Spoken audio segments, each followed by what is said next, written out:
Never thought my wife's nosiness would lead to such a nightmare. Now 3 lives are gone because of her. I, 57 male, have been married to my beautiful wife Charlotte, 55 female, for 32 years up until her passing. She was and still is to me the most charming, beautiful, charismatic woman to have ever graced this planet. She was the light of my world and the epitome of a graceful woman. Her only flaw, she was a bit nosy.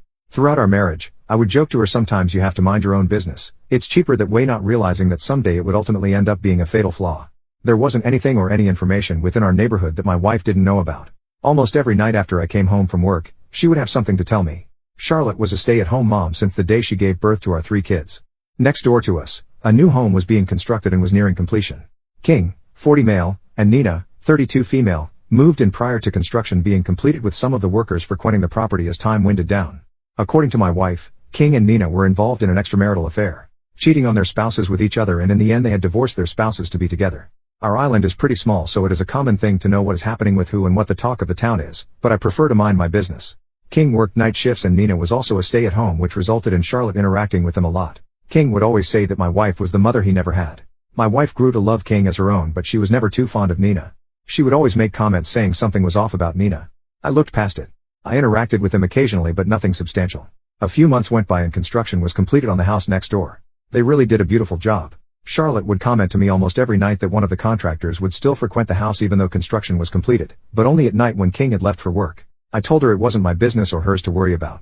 About a month went by and she brought it up again. This time she asked if she should tell King.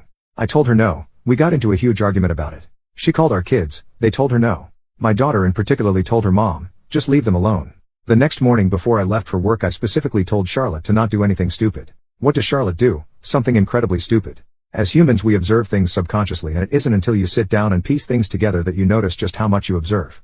I came home from work and as usual King's car was gone, which meant he was to work. Later that night I took the trash out, and noticed King's vehicle was back, but this time it was parked behind George's vehicle.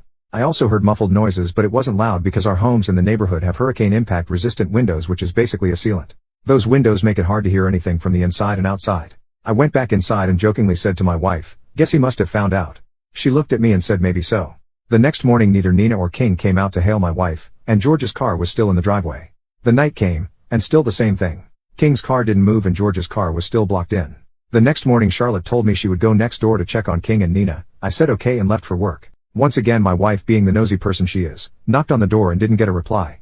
She walked around the yard and knocked on their sliding door. She didn't get a reply. My wife called me and asked if she should get a welfare check done. I told her no. Some hours go by and my wife called me again, and asked again if she should get a welfare check done because something doesn't feel right. I asked her why does she care so much. That is when she admitted to me that she had texted King while he was at work 2 nights ago saying, I thought construction was done at your home, why is the contractor back? He only works at night. It felt like a train had ran over me because I knew right there and then everything I had observed for the last few nights and days were starting to add up. The only thing I could say to my wife was call the police.